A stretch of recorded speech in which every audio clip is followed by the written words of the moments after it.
Oh boy. A ki la men? Yo, kote mte fin la, frère. E la yon pon la, sa ki? Yo, men. Ou pa konen men si dam le kap metem choko sa men pou chokola men. Koman?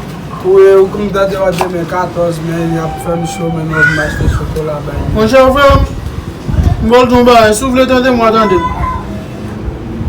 De pou la mette ou chokola, sou te gen, sa son lot bagay. Men sou pa gen, m'bab wal fè ekse nou. Trop tan la ou gen wal fè ekse. Al fè bagay, fè te, wal pote chokola bali, pendant se tan pa on lot nek li pote. Titon, la ge caméra! E ki lot la? E ki lot la? Oh, mwen ale mwen frère. Qui là?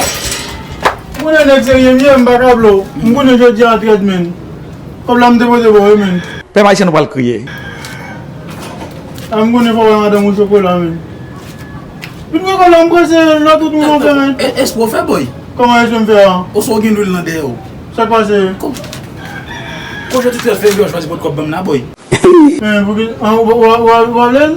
On chala comme la toi demain. Pas te dis ça papa, on va aller comme la pour te papa.